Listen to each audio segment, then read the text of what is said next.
All right, Brad. We are back after a pretty insane week for the Giants and now the Mets. And we're going to talk about that in a little bit. We'll talk about Michael Conforto. We'll talk about the twin Rogerses coming out of the bullpen from the right and the left side for the Giants. But before that, we have a special guest today. Charles Fracchia is a gentleman who Dan Brown from The Athletic wrote a piece on about 1978, where his goal was to get all of the signatures from the Giants media guide from that year. I'm a media guide guy. As I had the 84, 85, 86, 87 media guides. Who knows where they are now? But I was the kid who knew about the teams before I even knew Giants baseball because I had memorized the media guide. So Charles's story is near and dear to my heart, but he's not just the media guide guy. He's a longtime fan, and he also does more stuff from a collecting signatures aspect, because Dan Brown's story ends with that Charles needed one signature to get all the Giants, I think it was NLCS MVPs or something like that. Marco Scudero. He needed to find Marco Scudero's autograph to finish his other collection. So we're going to bring in Charles right now. Charles, how are you? I am doing well. All right. So let's start with what was the last sentence in that Dan Brown piece. Did you ever get the Marco Scudero autograph? I did get Marco Scudero. I got all. I think there are 5 or 6 of them. Jeffrey Leonard, Will Clark, Benito Santiago, Cody Ross, Marco Scudero, and Madison Bumgarner. Wow. What an eclectic mix of San Francisco Giants NLCS MVPs. You have no idea. You have no idea. I had a homeless guy, a really nice guy, help me get Cody Ross. And I'm like, of all the guys, I'm like, the homeless guy is saying, hey, over there's Cody Ross, go get him. And I'm like, and I ran off and I got Cody Ross. And Cody Ross was like the nicest guy. And I'm thinking, here's this homeless guy in San Francisco who helped me get, Cody Ross. I'm like, okay. That's amazing. It's like only in San Francisco can you expect this to happen. And so, I love it. It's fun. So the one that I like, if you would ask me to remember all the 6 MVPs, the one that I would not have gotten, I probably would need like 3 guesses, is Santiago. I didn't even remember that. He is the 0-2 NLCS MVP. Wow. Yeah. Because he had a slightly I don't think series than Barry Bonds. Yeah, I don't think I remembered that one either. Because when you think about 0-2, you think Bell had a fairly decent series, and then Santiago, and then it wasn't the pitching. What's his name? Kenny Lofton. Getting Kenny Lofton hit. He had a great series. Yep. Yeah, Rich Aurelia even had a great series. I mean, so many other players. So yeah, that's a great one. Jason Schmidt, I think, had a great series. And, yeah. So the reason, part of the reason I wanted to have Charles on is because Brad and I have talked about this in the past. Our parents gave us a Oh God, I'm as old as your parents. No. Not you not and I quite. are closer in age than not quite than you and my parents. But our parents gave us a really good understanding of like Giants baseball in the 60s, because my dad was born in 54, and my grandparents gave me that understanding too.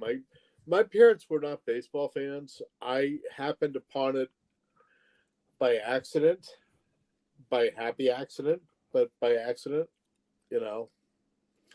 My dad my parents got divorced when I was young, and my dad ended up dating a woman who had 2 sons who were baseball fans, who inoculated me with being a Giants fan. There you go. That works. Yeah. But the reason I said that is because my blind spot is the post Willie Mays era of the Giants. And what I didn't realize, because I was doing a little bit of research, it was not a good era, but okay. But so Mays gets traded in 72, The 73 team wins 89 games with Gary Matthews and Gary Maddox and Bobby Bonds in the outfield. Yeah, they had some really good teams and some really good players, and a lot of those players unfortunately got traded off. And I attribute that to Candlestick Park and, you know, Horace Stodham wanting to stay in the game, but it was not generally a good era.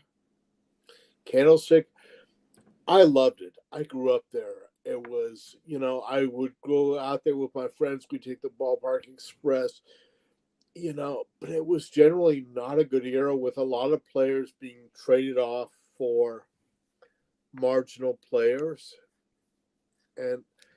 But I had fun, and it was what made me a Giants fan. And going to Candlestick was, as I said, inoculated. It was always the hope that my team will win the World Series. It wasn't what happened, right? But it was what I wanted and what I wanted it to be. And you always go with hope because that's what there is. So post 73, then they hit a bit of a bump. They're not even 500 until 78, which is the season in which you decided to collect all the autographs on. They were 89, 73, still third out of six in the division. They were hot until like mid-August, and then they faded. And somehow it was Vida Blue and Bob Nepper and Ed Halicki, and it was Bill Madlock playing second base and Darrell Evans at third and McCovey and Mike Ivy, and and it was fun and exciting, and it drew me in, and as I will tell other people, it never let go. And I loved it. And it was like, and as I said, my folks got divorced when I was younger. So my dad's girlfriend, she would drop me and my best friends off at the bus stop, and we would catch the Ballpark Express and go out to the ballpark. And, we'd go sit in the bleachers or we'd go sit in the upper deck. And it was fun. And it was not something that I think fans do generally nowadays. And that's okay. I don't begrudge them that. But it was what I did. And it was like, I love seeing families at the ballpark. I love seeing friends at the ballpark. It's like there is a connection within baseball that is there and that is special and that exists. And, I feel it's sad to see, people who aren't, baseball fans. It's like, there's something there that grabs you and pulls you in. So can you tell me a little bit about this? I think I keep saying 78, but it's 79 where the media guide comes in. I went with 79 because it had the 78 team. Right. And the only one who I did not get was Lynn McLaughlin, who died sadly in a house fire. Ooh. But it was, I went with, the first one I got was Willie McCovey, who my father had gone to the World Series in 1962 with my grandfather, who I did not know. And Willie McCovey lined out to Bobby Richardson for the last out of the 62 series with the tying and winning runs on base. Felipe Alou was on third. Willie Mays was on second. And that was the last out. And the Giants had always thought, we'll be back, at 62. There were no playoff series. They had great players, who didn't, unfortunately, end up staying with the Giants. But it was always, they thought that they would be back. And I was like, kind of like being the Giants fan, I always held out hope. That to me was like, I had hope like from 1978 till 2010. And I was like, it was always, hope. I'm like, Oh, we don't go back exactly that far, but we very much understand what you're talking about. But going back to those late 70s teams, my first ever favorite player was Jack Clark. I love Jack Clark. Jack Clark, I would watch him play, and I would always see him, not always, but I would see him overthrow the cutoff man at at second base or whatever, but he'd throw somebody out at third, and I'm like, and I actually saw Jack at an autograph signing in Sacramento. I want to say maybe a month ago. And Oh, no way. Like, it brought all of my memories back, and I was like, yeah. Is he still the people used? I never got to meet him. Every time when I was a kid, and I would, you rush down after the game's over. You rush down to the front, right by the dugout. And you try to get your autographs. I never got. I think I may have. No, actually, I got to see Jack once. I think it was in like a Bay Bridge series game against the A's because I do remember having a Jack autograph on my hat. But he always had the reputation of being like a surly guy. Is that how you saw him? Yes and no. I think, as you age, you get mellower or more mellow. Yeah. And, he was awesome. I, had a nice time with him. I felt like the Giants gave him kind of short shrift because he wore the number 22. Yeah. And they retired Will Clark's number 22. And I always felt like Jack should have been involved with that, and I think when they signed Will Clark, they brought him out, and he was this hyped player from Mississippi State, and it was number 22, and it had Clark on the back, and I'm like, it should have been with Jack Clark and Will Clark together. But the way he leaves the franchise is not in great terms, I guess you would say, because he wanted out. I don't know if he wanted an out, but the Giants were also really bad at that time. They were really bad. He was I think he was coming off either a knee injury or an ankle injury, and they traded him, for probably the best player they traded him for was Jose Uribe, who I always liked Jose Uribe. And then they got Juan Uribe, his second cousin. I'm like, there's a redemption thing for baseball. Yes. There's always a redemption thing for baseball. Oh, yeah. But I was like, and I liked watching Juan Uribe, and, he was not a great player, but he was a good Giant.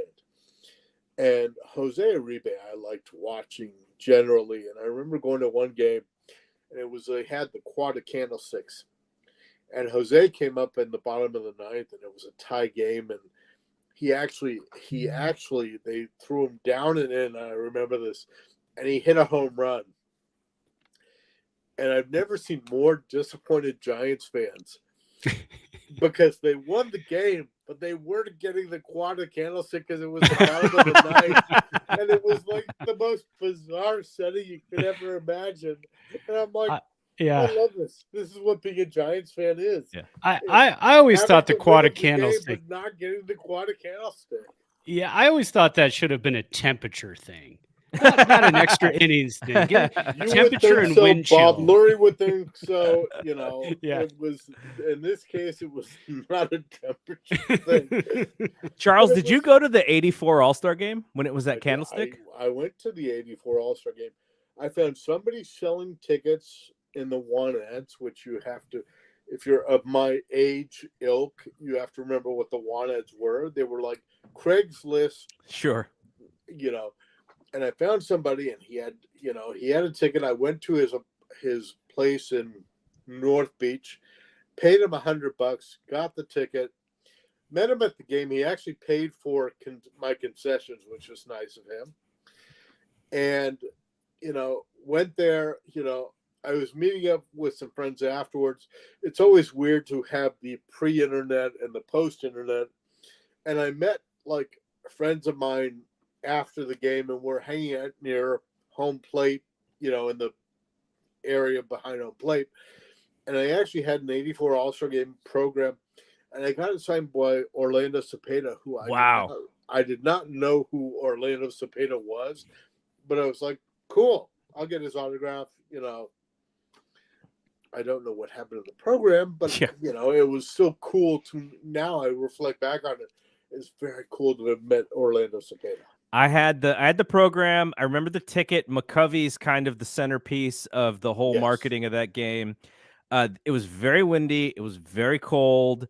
And there were a lot of strikeouts. The game wasn't exciting unless you wanted to see Doc Gooden and Fernando strike everybody on the AL out. Right. But the thing that I do remember is they gave you a souvenir quad candlestick because I still have mine. But yeah, yes. it's mine is in a scrapbook somewhere. The button in of itself, I sort of put it in some. I'm sure that stuff is all gone by now, but I remember that because my dad got us tickets. He bought the only year we've ever had season tickets, and talk about picking a bad year was '85 because that's maybe the worst Giants team of all time. But 100 losses. Yeah, I was in college.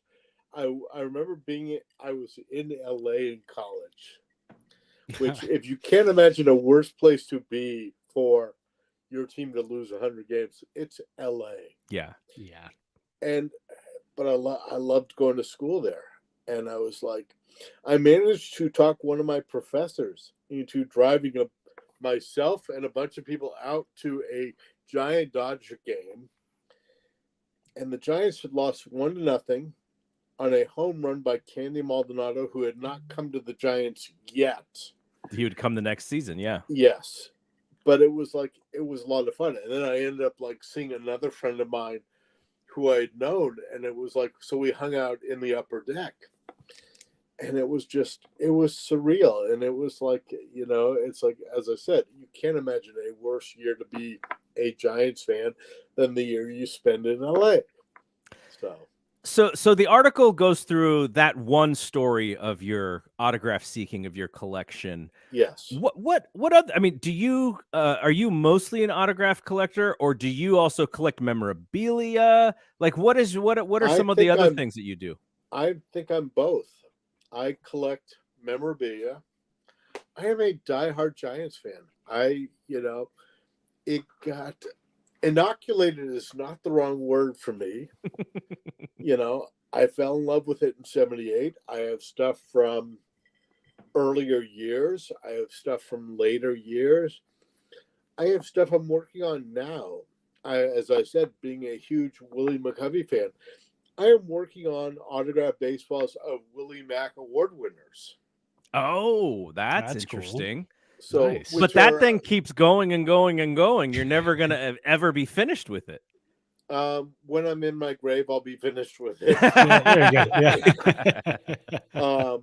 I have the '80s. The only one I don't have is, of course, sadly, Jose Uribe, who I loved him. He was a good little shortstop. Had a great arm, had good range. Was noted for being traded for Jack Clark. Mm-hmm. Who else you got? You got David Green. You got Dave Racich. You got Dave LaPointe. It's it wasn't good. Yeah. And the '90s I've kind of given up on. I don't know, because you have, not that they're bad players. You had Jeff Kent, who got a Willie Mack Award, mm-hmm. but the other players were not. I was able to get Mike Felder, who was a really nice guy who knows baseball, who is a college coach, who is just a nice guy. But I sent it off to Sean Dunston, and I never got it back. So I was okay, I'll go out. And, I went out and got another Jeff Kent autographed baseball. And I'm like, there were other guys who I wanted to work on. So I'm working on the 2000s. And I've got, I'm trying to think of who I have in the 2000s. I'm working on this season.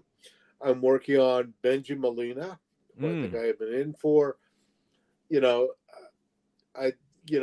2010s are kind of exciting because, you have Buster Posey and you have, Javier Lopez, and those are the guys who I'm working on. And you have in 2000 you have Mark Gardner. So it's like, there are guys who are around. So, what would you consider the like? So for me, there are two things that I collect where it's almost like the chase is even more important than the thing that I'm getting. Fun. The That chase is that it for you? me.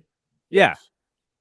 yeah. Because I I collect. remember getting the last autograph in the media guide, and it was like, and I'm walking back to the bus stop, and I'm like, kind of thinking, what the heck do I do now? And it's like, and I'm in Chicago, and I'm like, I'm there at a sports card show, and I'm like, kind of befuddled and thrilled, and it was like all these mix of emotions. Yeah, for sure. And I'm like, okay, there's got to be something else out there. And I'm like, as a Giants fan, and as a baseball fan, And you're kind of in charge of creating your own project, so you could think of. And this is why I went for the Willie Mack Award, and the fact that I loved him as a player, and and he was, whenever I met him, he was really nice and very quiet and just a nice guy. Now, would you consider that media guide your sort of your prized possession, or are there other things that you've collected that you actually have more? I would consider the media guide is, if you've ever watched Indiana Jones Temple of Doom or something like that, it's like that is kind of it. There were other things that I got. I went to. They used to have photo day. I don't know if you remember that. Yeah. And so I went to photo day, and I got like photographs of all these players, or some of the players, and so I would like, now it was like then kind of getting, now getting the photographs and getting them blown up and getting them signed. I mean, I met Bill Madlock, I met John Montefusco, I met, McCovey, Haiti Cruz, it's like, that kind of was like, it was a lot of fun. The chase? Have you doubled back on and had to get like Madlock? Have you met him more than once, or is just the one time that you got his autograph? I met him more than once. I met McCovey more than once. I don't think I met Montefusco more than once. I might have. Do they remember your story of do you remind them of the story how you met them the time before? I don't think they do. Darrell Evans, maybe, because I went to, God, where did I had a high school friend, my friend Nick, I would get to go on journeys and adventures with me. And Nick, I loved, and I still love him, and he's awesome. And Nick does not get enough credit for these journeys, but he should. And I remember going to, I went to Half Moon Bay twice with Nick, maybe once, to get Bob Nepper. Oh, there you go. Signing there. And I talked Nick into going to Fresno to get, no, it wasn't Fresno, it was Chico. Chico, yeah. To get Darrell Evans, who was managing for the Long Beach Armada, which was a semi-pro team playing the Chico. The Chico Heat.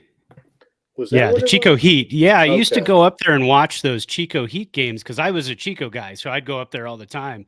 And so we used to go up and watch the Heat games. Would go alongside. Yes, and it was hot. The summer was about 113. Very warm, I remember that. And it was very warm in Fresno because I went to Fresno with my friend Nick to get Greg Minton, who was the pitching coach for the Vancouver Canadians. That's cool. Yeah, and then in Dan's story, you called him Mr. Minton, and he said, "Call me Moon Man." Yes, he did.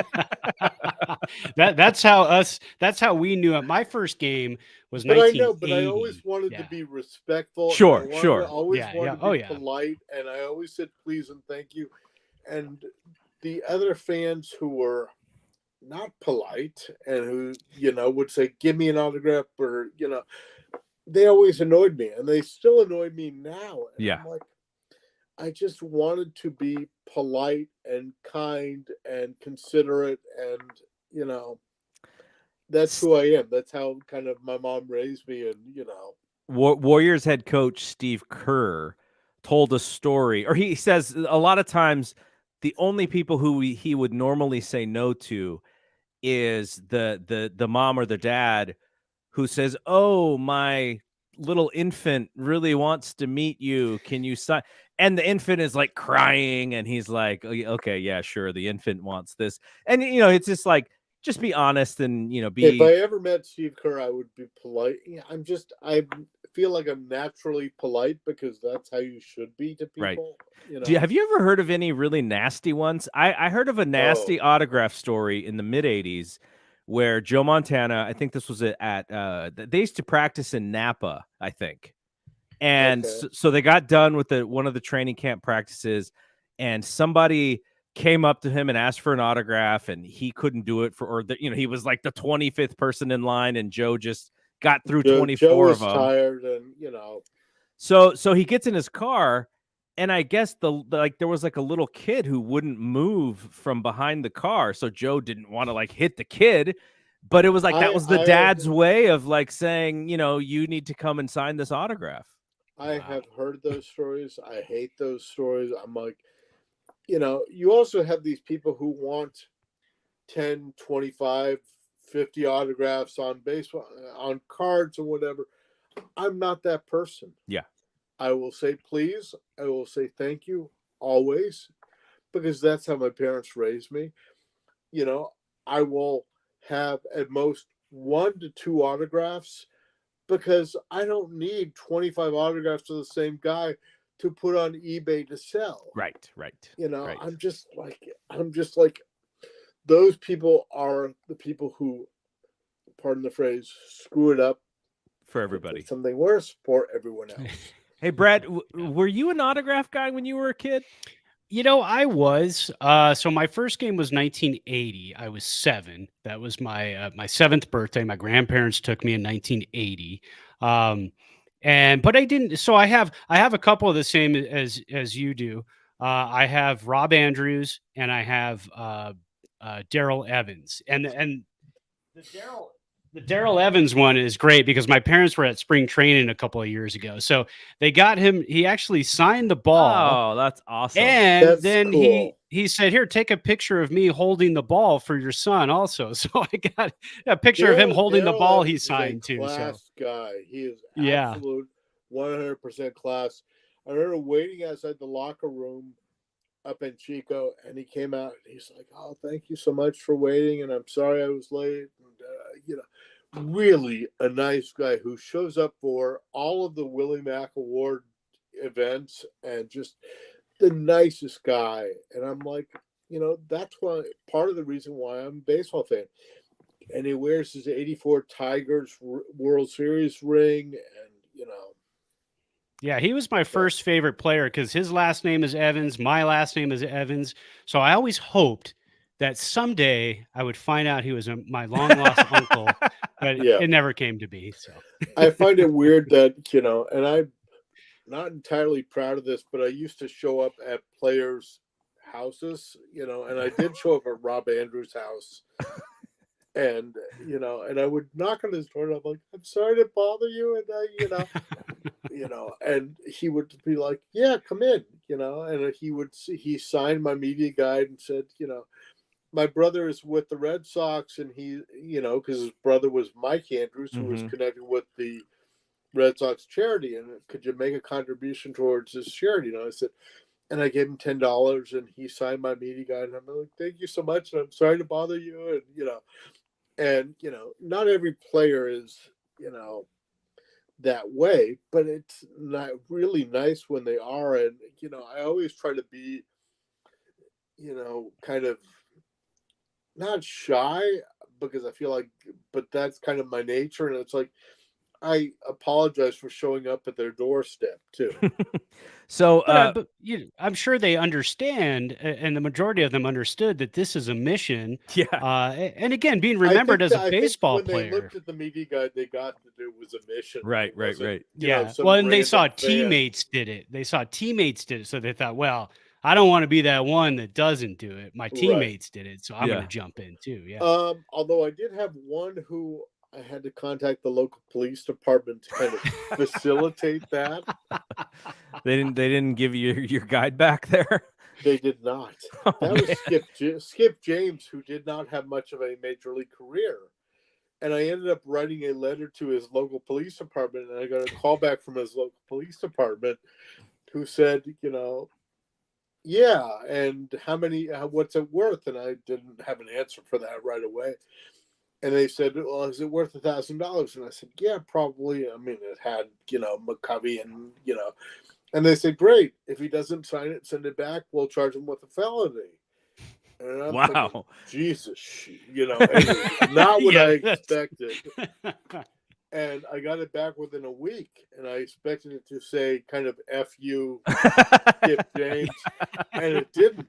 But I got it back, and I was like, cool.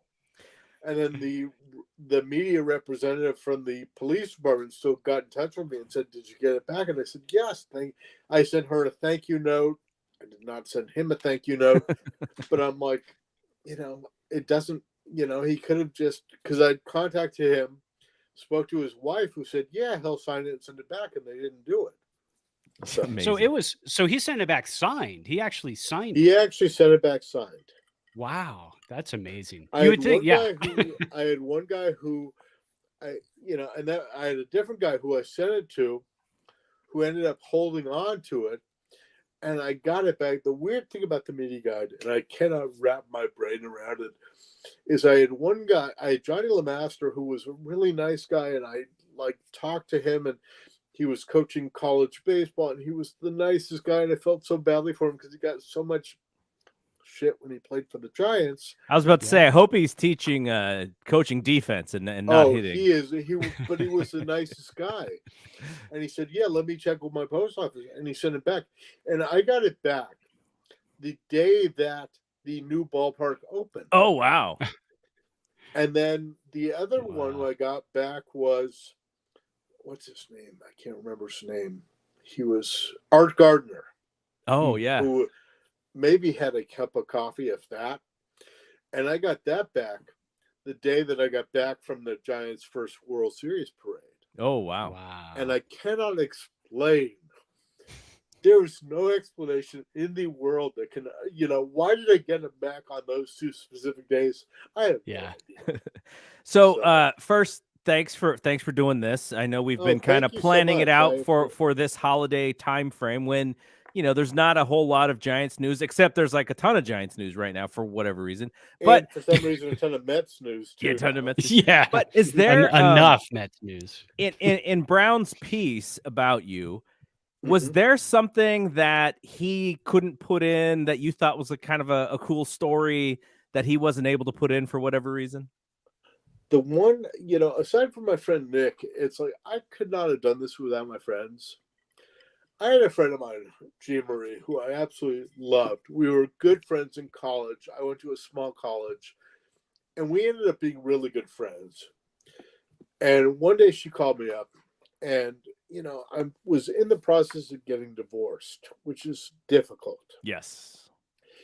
And she said to me, you don't sound okay. What's going on? And I said, I'm getting divorced. And she goes, well, you need to come down to LA.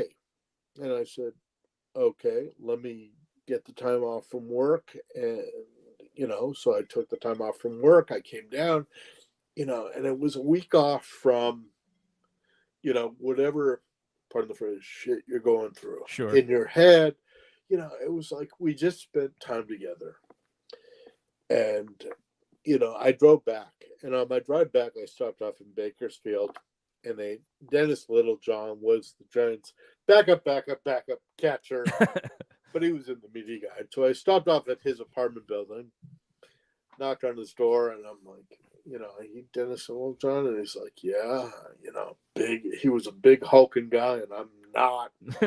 And he signed my media guide, and he said, thank you. And I drove on the rest of the way.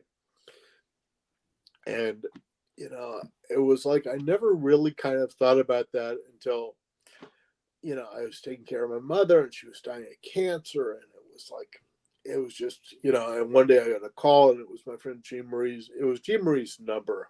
And I answered and I'm like at the dialysis place with my mom and, you know, and I'm just like struggling.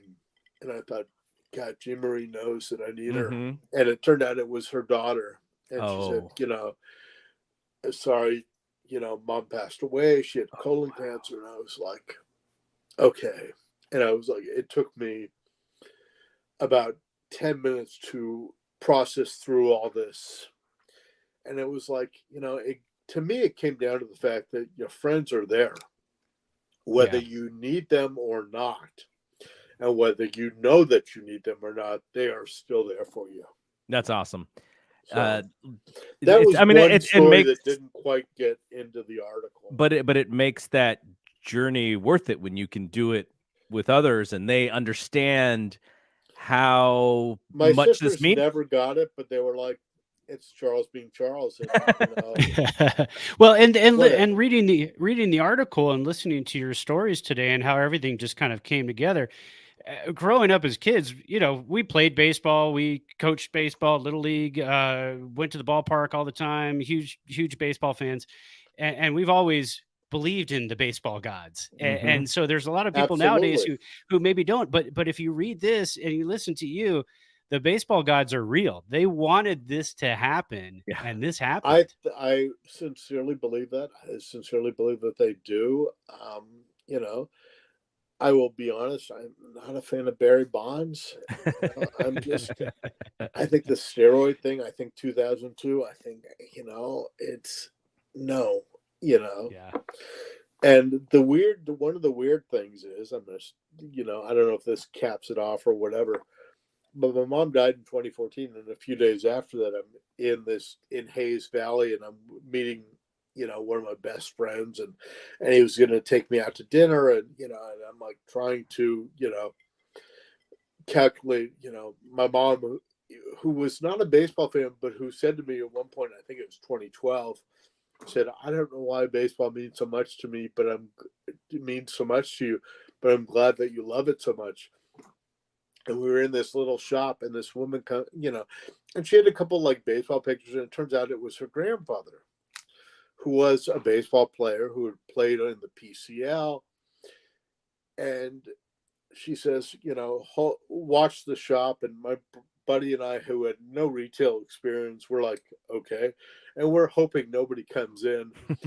And she comes back and she goes, here, I want you to have this. And it was his 2010 World Series ring. Or no, it was his 1922 World Series ring.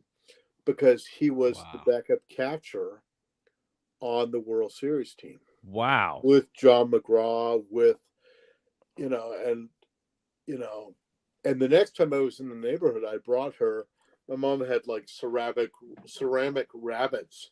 So I brought her one of my mom's ceramic rabbits. And I thought, and I've had people on the internet say, well, is that a fair trade? And I'm like, it's not a fair trade, but it's karma, and it's, you know, what you should have in life. Hang on. Yeah. Wait, there you go. Right there. That's there awesome. I go. Yeah. And different things mean different things to different people. So, I mean, that rabbit could have meant the world to her, you know, so and the ring meant the world to me. And at one point I priced it and somebody said 5,000. I'm like, yeah. Okay, good to know. And I'm good to know.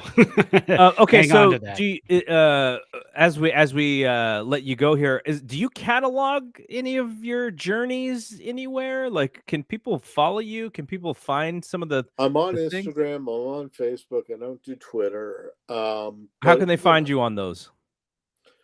I think I'm on. I'm on eBay, but. eBay is a way to follow. I'm on eBay all the time. Hey. Yeah. I do buy a lot of like baseball stuff on eBay, so they know me well. Yeah. As far as like Facebook, I think I'm like Seafrock. It's either Seafrock or Seafrock 22. I can't remember which one.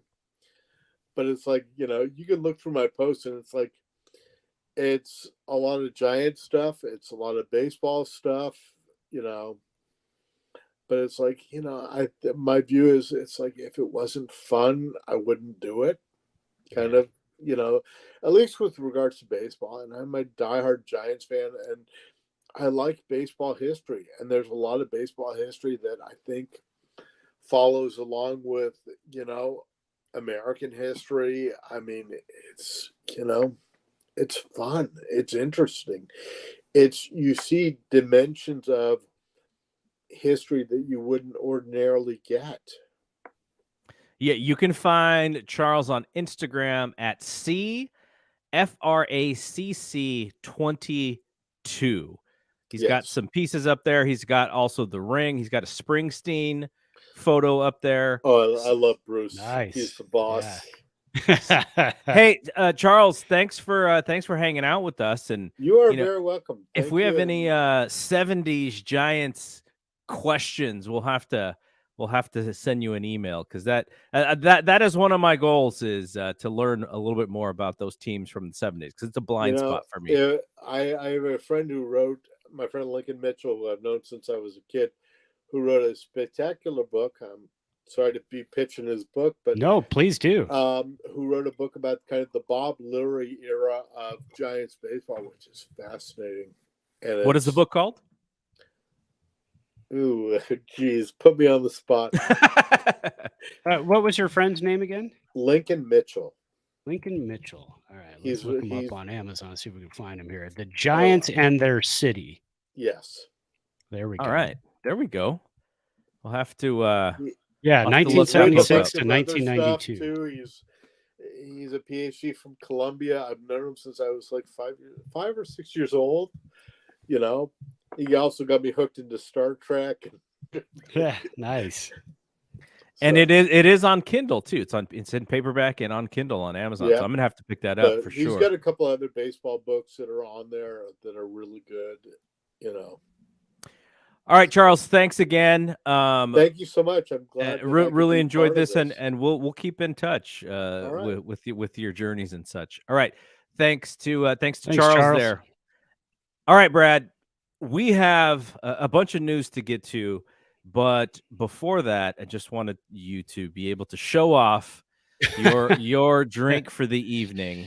My drink for the evening, my sister's fiance was very kind. She bought me a bottle of Frey Ranch. Frey Ranch is right outside, or they're in Fallon, which is outside of Reno. You go east out of Reno on 80, like you're heading to the desert, and Fallon is basically the desert.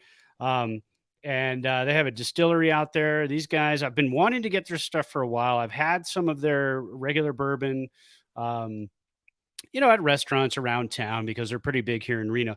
But this is their straight rye whiskey. It's 100 proof. And oh my goodness, it is very peppery, very rye. So if you like rye, if you like your rye to be peppery, this is the one to go with. Got it in the new mug there. There you go. The new whiskey glass. If you look around, I don't want to tip it too far, but there you go. You got the Giants logo at the bottom. That's so awesome. When you see the Giants logo and it's clear, you need to refill. So there you go. So for me, Crystal made eggnog over the Christmas holiday. And so in order to make the eggnog, she had to use every bit of bourbon that I had. So I'm all out of bourbon. Oh, no. And so I was stuck with not that I don't enjoy it, but I just had tequila.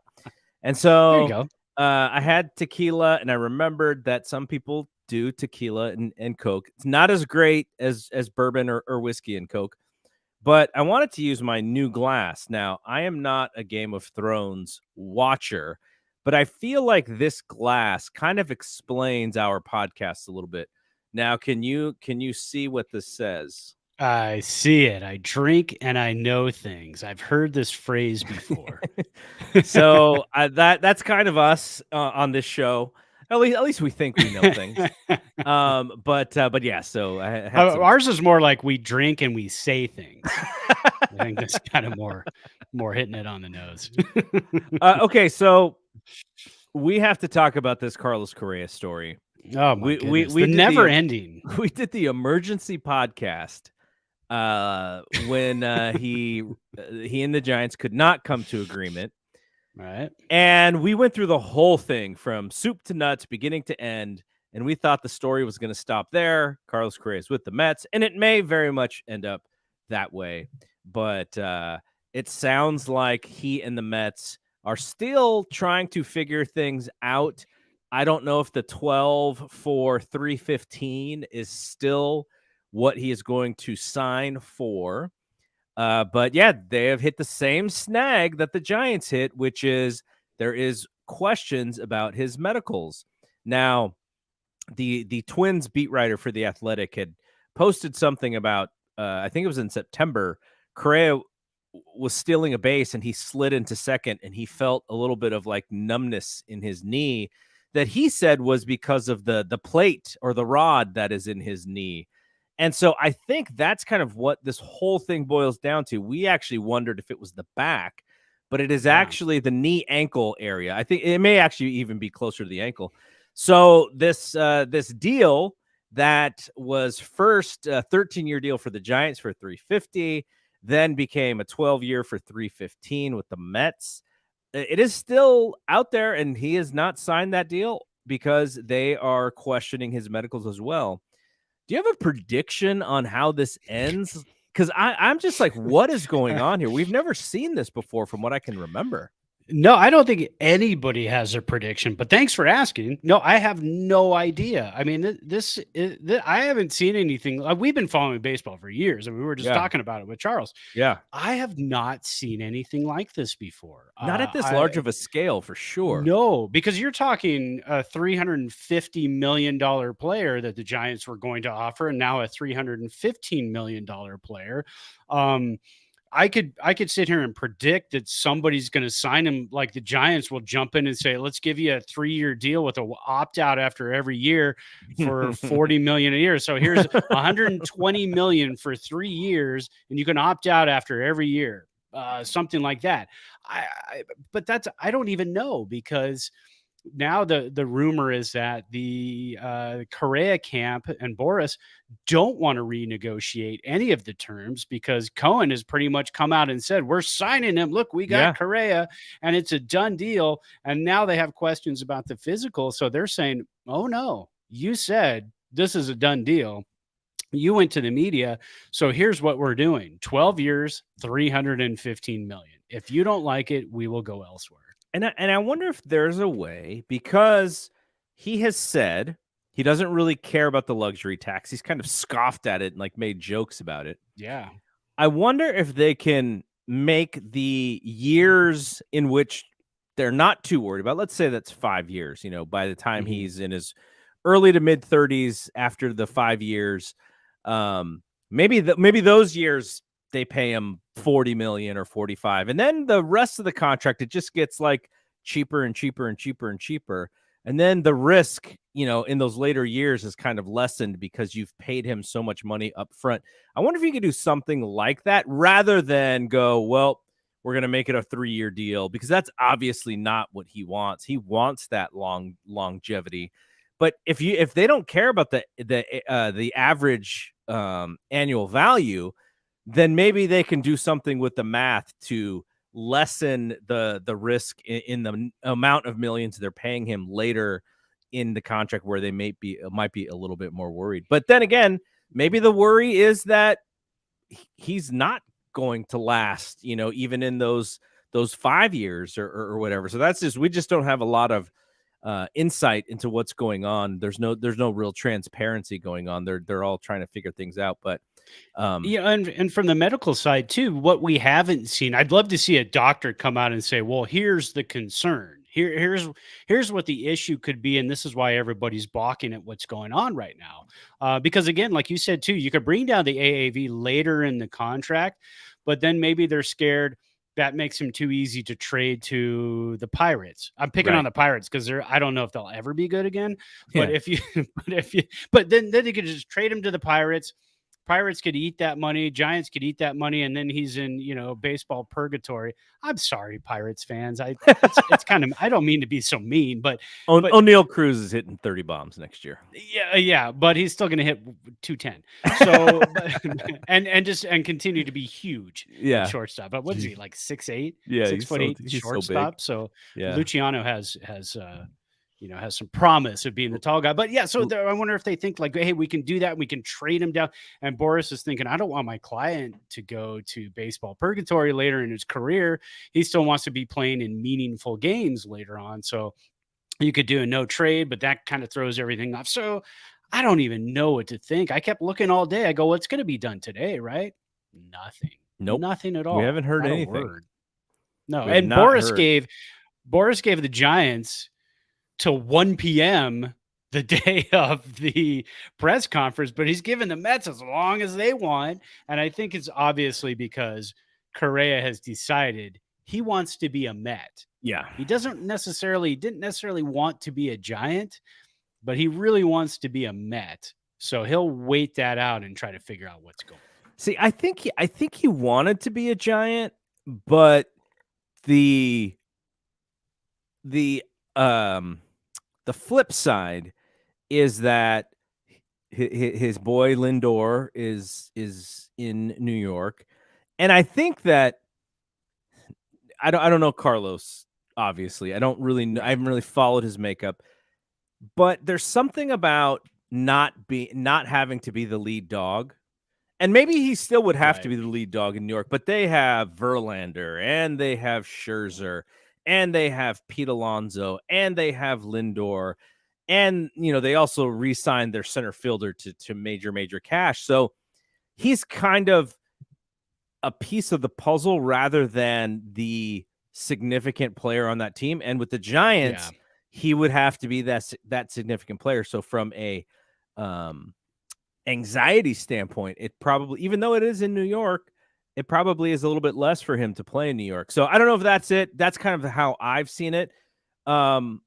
But as we all saw, like he was literally there at the ballpark in the hotel, waiting to be announced, looking for with the family too. Looking for possible places to buy a home in San Francisco. So, so that whole thing. Now we pivot because the Giants not making the Correa deal, they immediately jumped back into it and they signed Michael Conforto, who missed all of last season.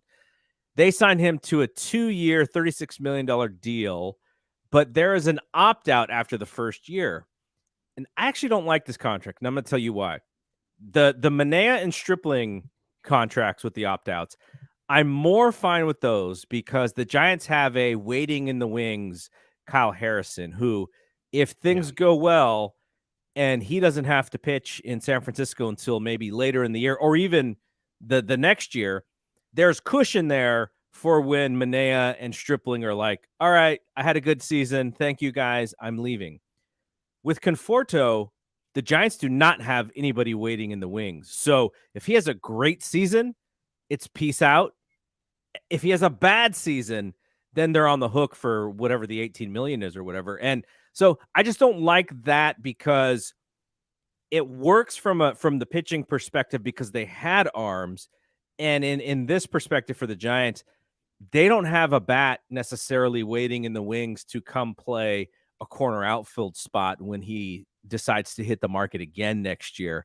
So the other thing is that I get kind of worried that this team is so in love with these 1-and-1 deals that if you are a Shohei or you're a Juan Soto, you have like 4 or 5 or 6 guys sort of looking at the Giants as you are going to help me get back into free agency. And if I'm a big time free agent and I'm ready to sign this $9 or $10 million or 10-year deal, I don't want the team to be the team that gets the 1-and-1s. I want the team that is willing to invest in players, because would you advise anybody if you're a friend who's a Giants fan is like, God, Conforto is awesome.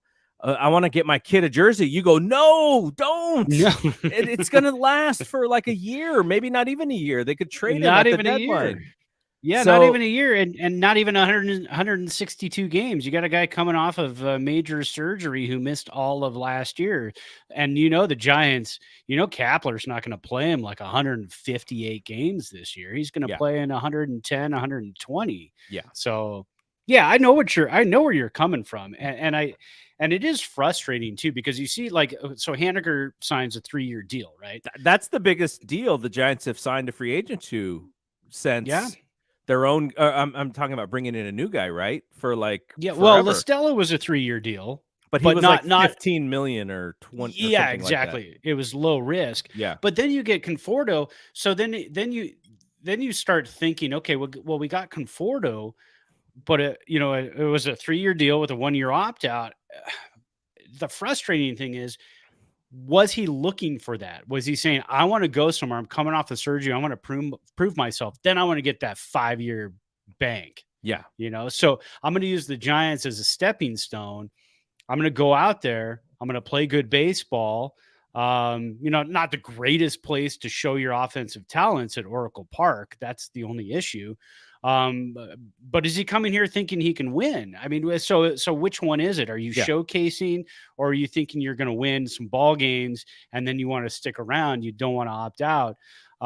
So as a Giants fan, that's extremely frustrating. And this was the season. This was the season I had given Zadie up until this year, because we knew all this money was coming off the book. So yeah, looking at this season and not getting Judge so far, not getting Correa, and then signing more 1-year opt-out deals, it's frustrating. I'm a frustrated Zadie follower. I almost said fan, but I don't even think I'm a Zadie fan anymore. I'm a Zadie follower now at this point. and look, it is nothing against Conforto at all. No, absolutely not. I just, when you think of a team, you want to root for your guys. But to me, in my headspace, after seeing Rodon, who we loved last year, he was awesome. Yeah, there is frustration in him leaving, even though we knew that's what he was signed to do. But he was so good. You kind of go, man, I wish he was on our team for another 3 or 4 years. And that's what's going to happen here is if Conforto has a bounce back season and he's a plus, player and just excellent season and he's easy to root for, then you're like, oh, but we only really have him for 1 year. And that can be a little frustrating. Like you want to sink your teeth into this team and you want to root for your guys. The team who brought Buster Posey up and he's only played for one team. Brandon Belt has only played for one team. Brandon Crawford has only played for one team. And this is kind of what made this team so popular, is these guys you could root for year in and year out. And now they've actually flipped it the other way. And it's guys who are signing 1-year deals. And it's, we put the qualifying offer on Jock. And so we do get him for the next year, but it's only for this year. Then next year he could be a free agent and go anywhere he wants. So that's part of the problem, especially when they did the worst attendance in Oracle Park history last year. Yeah, and it's a catch-22 because here's Conforto. You get to the All-Star break, and he's got 17 bombs, and he's hitting 305, and you go, well, that's great. We're not going to see him next year. So awesome. Now what do we do? Yeah. On the other hand, Taylor Rogers is going to be a lot of fun. The one thing that it says, though, to me, he signed for 3 years. Does that mean Tyler Rogers is going to be signed for the next 3 years as well? Well, you know what? I've been meaning to look at that because that's one thing I forgot to look up this week. Was I wanted to see what Tyler Rogers remaining. So he's got options, right? You're not going to believe this. You're not going to believe this. Tyler Rogers is a free agent in 3 years. Oh, perfect. So that makes sense. That makes yeah. So a whole lot of sense. They'll both be free agents in 2026. So yeah. So that works. And Taylor Rogers, I think, is a very energetic arm out of the bullpen for them, and I think they will use him pretty much I don't want to say perfectly, but the way that they will use him, it will be in places for him to be super successful having that lefty righty combination with him and Duvall, because they had to use Duvall a lot last year. So having another reliable, dependable arm right there, I think will be good. So I'm looking forward to it. I think it's going to be a fun story, and I think it'll actually help to have him in that bullpen.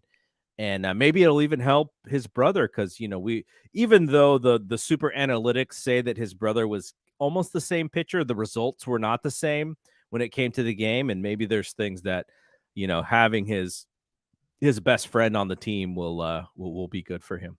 But okay, so we wrapped up sort of the newsy stuff after we had a chance to talk to Charles.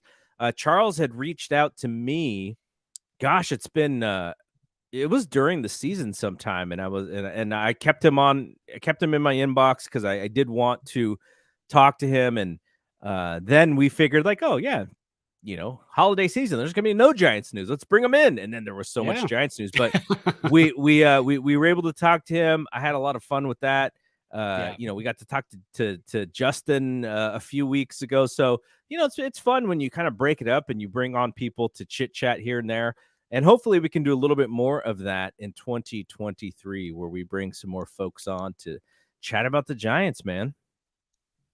Yeah, it's amazing the amount of Giants fans that we run into. I mean, we always thought we're like super fans. We're huge fans. Yeah. We're big fans. And then we reach out and we talk to, everybody who's listening. We really appreciate you listening in the first place. And it's just fun to talk Giants baseball. And then you run into a guy like Charles and you go, man, this guy, he's a super fan. Yeah. I mean, going out and for the younger generation, I forgot to mention this earlier.